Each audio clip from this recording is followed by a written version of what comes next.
అర్థమవుతుంది. సరే ఇలా వాళ్ళు మనతో ఉన్నారా లేదా చర్చ కాదు. ఎందుకంటే గద్వాల్ గడ్డ మీద ఒక రకమైన రాజకీయం నడుస్తుంది. ఏ పార్టీలు ఎవరు గెలిచినా అధికారం పెట్టుంటే అటే పోయేటట్టున్నారు. అంటే అప్పటిదాకా ముఖ్యమంత్రి మున్సిపల్ చైర్మన్ పిలుచుకోలే, కానీ ఒక్క వడ్డేపల్లిలా జాగృతి జెండా ఎగరంగానే దాబాబు అని చెప్పి పిలుచుకొని అందరితో ఫోటో దిగిరంట. అంటే ముఖ్యమంత్రి దగ్గర నుంచి మొదలు పెడితే ప్రతి ఒక్కరికి కూడా ఏ పార్టీలో గెలిచినా మా పార్టీలకు రావాలనే ఒక పిచ్చి రాజకీయం గద్వాల్లో నడుస్తుంది. నేను ఇవాళ ఎమ్మెల్యే గారిని అడుగుతున్నా, మీకు ధైర్యం ఉంటే, మీకు దమ్ముంటే, మీకు చిత్తశుద్ధి ఉంటే మీరు ఏ పార్టీయో రేపు ప్రెస్ మీట్ పెట్టి చెప్పండి. ఎక్కువ వేరే ఏం చేయదు, మీరు ఏ పార్టీయో చెప్పండి. ఏ పార్టీలో ఉన్నామో చెప్పుకోలేనటువంటి వాళ్ళు మీరు ప్రజలకు ఏం చేస్తారో ఎట్లా చెప్తారు? అంటే నువ్వు కాంగ్రెసా, నువ్వు బీఆర్ఎస్ఆ? నువ్వు కాంగ్రెస్ చేసే పనులు చేస్తావా ప్రజలకు, లేదా బీఆర్ఎస్ వాళ్ళు చెప్పే పని చేస్తావా? మరి ఏం చేస్తావు? ఏం చేయకపోతే ఎందుకున్నట్టు ఎమ్మెల్యే? రాజీనామా చేయి రాజీనామా. ఎందుకు అడుగుతా ఉన్నా అంటే బీఆర్ఎస్ పార్టీ నన్ను సస్పెండ్ చేసింది. నీతి ఉంది, నాకు ధర్మం ఉంది కాబట్టి ఆ పార్టీ ద్వారా వచ్చిన ఎమ్మెల్సీకి 1 నిమిషంలో నేను రాజీనామా చేసిన. నియత్ ఉండాలి, రాజకీయాలు చేయాలంటే నియత్ ఉండాలి, ధైర్యం ఉండాలి. ధైర్యం ఉంటేనే ప్రజాసేవలో ముందడిగే వస్తుంది. మరి ఇక్కడ ఎమ్మెల్యే గారిని అడుగుతా ఉన్నా నేను, మీరు ఏ పార్టీలో ఉన్నారు చెప్పండి ఫస్ట్ ప్రెస్ మీట్ పెట్టి. ఇందాక తమ్ముడు రంజిత్ అన్నట్టు ఈయన నెల నెలకు బీఆర్ఎస్ పార్టీకి చందా ఇస్తున్నంట. ఇయ్యడానికి వీరికి ఇంగితం లేకపోతే తీసుకోవడానికి బీఆర్ఎస్ పార్టీ కానీ ఇంగితం ఉండాలి కదా. మరి వాళ్ళు ఎందుకు తీసుకుంటున్నారన్న విషయం వాళ్ళు కూడా ప్రజలకు ఖచ్చితంగా చెప్పాల్సినటువంటి అవసరం ఉంది. మరి అది బీఆర్ఎస్ అయినా ఇప్పుడు వచ్చిన కాంగ్రెస్ అయినా 12 ఏళ్ళు అవుతుంది. మనం చిన్నప్పుడు చదువుకునేది గుర్తుంది కావచ్చు మీ అందరికీ, బిరబిరా కృష్ణమ్మ పరుగులిడుతోంది అంటే మనం మంచిగా పెద్ద పాట అనుకొని పద్యం అనుకొని నేర్చుకున్నాం చిన్నప్పుడు. కానీ ఇప్పుడు కూడా బిరబిరా కృష్ణమ్మ మనని దాటుకొని పరుగులెడుతుంది తప్పితే మన నడిగడ్డకు మాత్రం నీళ్లు వస్తలేవు. తుంగభద్ర తన్నుకుంటే వెళ్ళిపోతుంది మన దగ్గరికి వెళ్ళి తప్పితే మన ప్రాంతానికి నీళ్లు వస్తలేవు. అటు తుమ్మిళ్ళ నుండి సగం కెపాసిటీ వర్క్ అవుతుంది, ఇటు నెట్టెంపాడైతే నా చిన్నప్పటి నుంచి నడుస్తూనే ఉంది నత్త నడకన. నత్తలు కూడా సిగ్గుపడుతున్నాయట, మమ్మల్ని ఇట్లా నెట్టెంపాడుకు కంపేర్ చేయకండి, దరిద్రంగా ఉంది, మమ్మల్ని అవమానం చేయకండి అని చెప్పి. నెట్టెంపాడుదా ఆ పరిస్థితి ఉంది. అంటే ఇక నీళ్ళు ఎప్పుడు రావాలి నడిగడ్డకు? మరి మన కష్టాలు ఎప్పుడు తీరాలి? రైతు అనేటోడు గుండె మీద చేసుకొని ఎప్పుడు పడుకోవాలి? ఈ విషయాల్ని దయచేసి ఆలోచన చేయాలి. అందుకే నేను కోరేది మిమ్మల్ని, అది బీఆర్ఎస్ కంప్లీట్ గా నడిగడ్డను మోసం చేసింది, ఫెయిల్ అయిపోయింది బీఆర్ఎస్ పార్టీ నడిగడ్డలో. కాంగ్రెస్ పార్టీ 2.5 ఏళ్ళైంది వచ్చి ఏదో చేస్తామని చెప్పొచ్చిర్రు, కంప్లీట్ గా వాళ్ళు విఫలమైంది. మరి వాళ్ళ జరగాల్సింది ఏమున్నది? నాగర్ కర్నూల్లో నిన్న జరిగినటువంటి ఘటనలో మరి మాట్లాడాల్సినటువంటి అవసరం ఉన్నది. నీళ్లు రాకపోతే అడగాల్సినటువంటి అవసరం ఉన్నది. అట్లా అడిగేటోళ్ళు కొత్త వాళ్ళు రావాల్సినటువంటి అవసరం ఉన్నది. కాబట్టే మీ అందరి దయతోని ఒక ముందడుగేస్తున్నాం. ఖచ్చితంగా ప్రభుత్వంలో ఎవరున్నా సరే ప్రజలకిచ్చినటువంటి మాటలు, ప్రజలకిచ్చినటువంటి హామీలు మీరు ఇయ్యాల్సిందే అని చెప్పి నిలదీసి అడగడానికే తమ్ముడు ప్రవీణ్ చెప్పినట్టు ఒక ఆయుధాన్ని అయితే నూరుతా ఉన్నాం.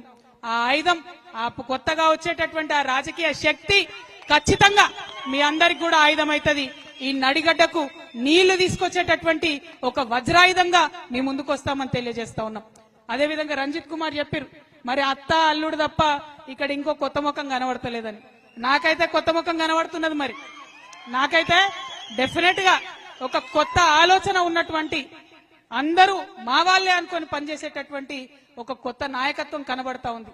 అందుకే చెప్పిన రాబోయే రోజుల్లో కాబోయే గద్వాల ఎమ్మెల్యే గారని ఉట్టిగా చెప్పలే నేను, బరాబర్ జరుగుతుంది. ఆడబిడ్డల ఆశీర్వాదం ఉంటే ఖచ్చితంగా జరుగుతుంది. ఇక్కడికి వచ్చిన ఆడబిడ్డలు ఒకసారి ఆలోచన చేసుకోవాలా, పనిచేస్తున్నాడా లేదా రంజిత్, కొట్లాడుతున్నాడా లేదా రంజిత్, అదే విషయాన్ని దయచేసి ఆలోచన చేయండి. ఇవాళ ఇక్కడికి వచ్చిన వాళ్ళందరైతే నవ్వుతున్నారు, మరి ఆయన పేరు చెప్పినప్పుడు పనిచేస్తున్నాడా తెలుసా మీకు? బానే పనిచేస్తున్నాడా? కొట్లాడుతున్నాడా? మీ పక్షాన కొట్లాడుతున్నాడా? మరి ఉంటారా, నిలబడతారా రేపొద్దున? పాపం 3 సార్లు పోటీ చేసింది, ఇప్పటికి 2 సార్లు పోటీ చేసింది. ఇప్పటికి మీరంతా మీటింగ్లలో చేతులు ఎత్తుతున్నారు, ఓటింగ్లలో మాత్రం ఇంకో దిక్కు ఎత్తుతున్నారు. అంతేనా? అట్లా చేయకూరి.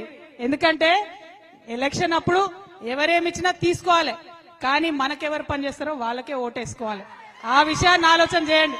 ఎందుకంటే ఎలక్షన్ అనగానే ఇక అత్త వస్తారు, అల్లుడు వస్తారు, బయలుదేరుతారు. ఇప్పుడు వస్తున్నాయి, మళ్ళా జెడ్పీటీసీ ఎంపీటీసీ ఎన్నికలు వస్తున్నాయి.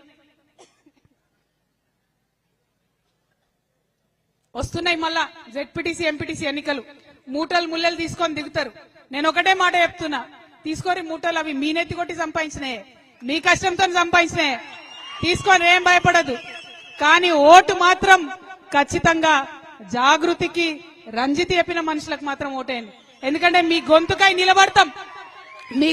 నిలబడతాం. ప్రతి మండలంలో జెడ్పీటీసీ క్యాండిడేట్ ని పెడతాం, బలంగా కొట్లాడతాం.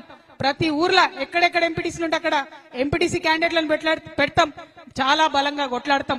మరి ఆశీర్వదించమని అడగడానికి వచ్చినాం. ప్రతి ఒక్క విషయం మీద కొట్లాడతాం, ముఖ్యంగా మా ఆడబిడ్డల విషయం మీద బలంగా కొట్లాడతాం. 2500 రూపాయలు నెలకు మనకి ఇస్తామని చెప్పారు, ఇంతవరకు పత్తా లేదు.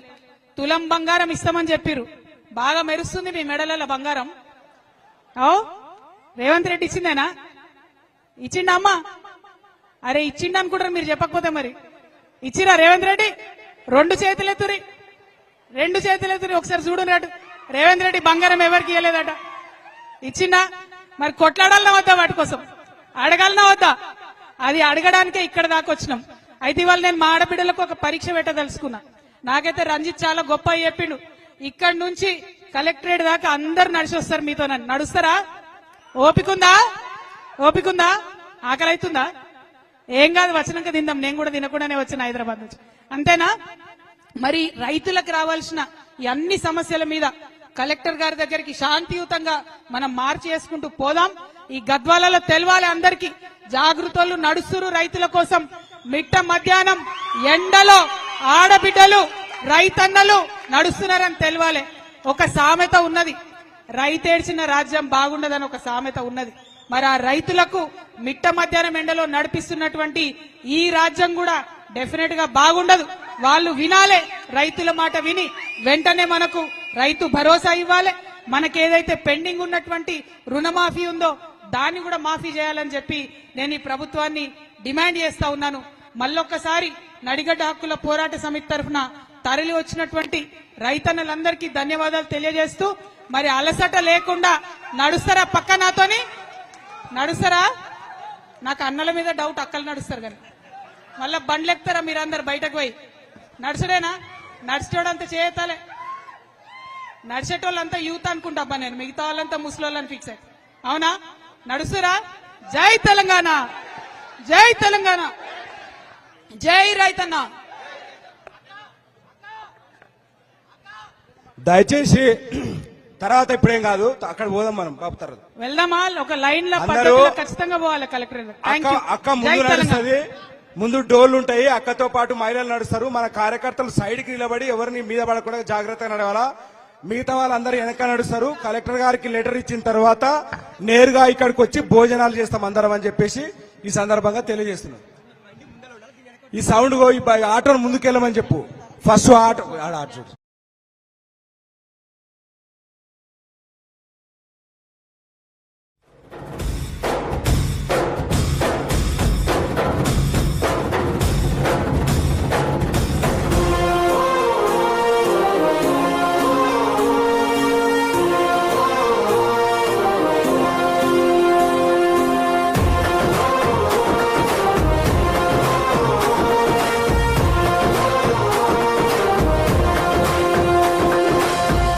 గడపన పొద్దును వై వెలుగులు పంచుదవో